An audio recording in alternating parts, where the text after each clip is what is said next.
батга. Өсвөр насныхны магадгүй хамгийн том дайсан бол мэдээж батга. Зарим хүмүүстээр бүр амар их гардаг, зарим хүмүүстээр бүр ерөөсөө гардаггүй. Шудраг бусдын ойлголт магадгүй батга гардаг хүмүүсээс шалтгаалж бий болсон байхаа. Ямар дээр нь гараад ямар дээр нь гардаг вэ нэ? Би ч тэгээд яах вэ? Зүгээр болохоор батхны зовлон туулах хүмүүсийн нэгээр сонгогдож зовж ирсэн. 6-7 дугаар ангид байхад бол нэг амар батга энэ төр гарч байгаагүй л дээ. Хизээнээс аимшигтай гарч эхэлсэн бэ гэвэл яг 10 дугаар ангийн эхлэлээр.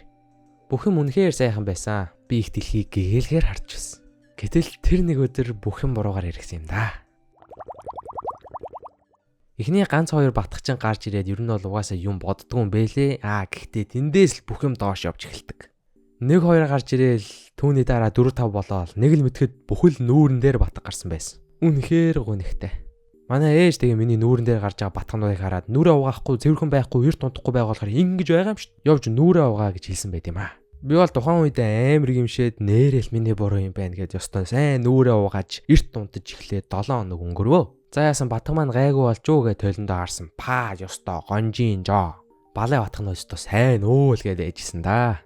Нүрээр баахан батгатай болцсон, улаан баахан юм туурсан байгаад исэн болохоор миний яг тухайн хөв хүний амьдрал маань доошилж эхэлсэн. Гадуур мадуур явах дургу болоо жоохон нүүр мөрнөөсөө ичээд хүмүүстэй мэдлж чадахгүй амар хэцүү байсан хэсэг бол.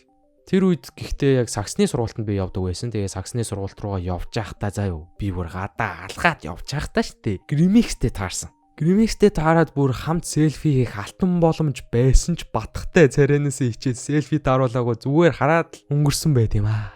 Одоо бодглохлоор бүр амар тэнэг байсан байгаа. Зүгээр батгатай байсан ч хамаагүй гримикстэй зураг дараалах хэрэгтэй байсан юм.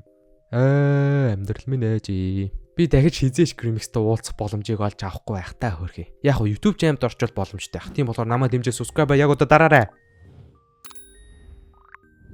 Нөгөө талд манай ээж жоохон аргаа барсан уу яасан гоо сайхан дагуулж ороод нүүр мөр онцлуулаад нилээн боллоо. Нөгөө гоо сайхан чинь зөндөө зураг дараад нүүрийг маань төлцсөний эцэст ёстой аимшигтэй бүтэхгүй. Авралгүй юм байна чиний царай.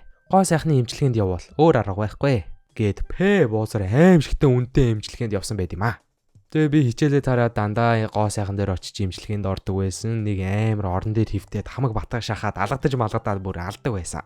Амар өвддөг байсан болохоор би явах дургүй байсан. Гэхдээ амар их мөнгө төлсөн байсан болохоор явхаас өөр аргагүйсэн. Одоо бодсон ч жоохон сэтгэл өвдөжлөө. Бараг 1 сарын хугацаанд гоо сайхны эмчилгээнд яваад нүүр маань сайжирсан заяа. Гэхдээ эмчилгээнд явхаа болоод 7 хоноод л буцаад батгах маань амар гараад эхэлсэн.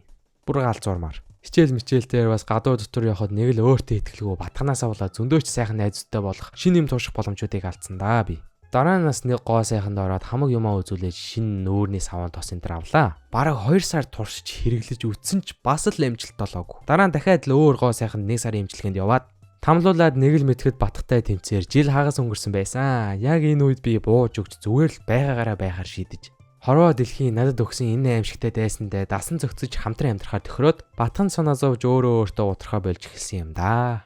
Иймэрхүү зовлонтой нүүр тулж байгаа хүмүүс зөндөө байгаа байх.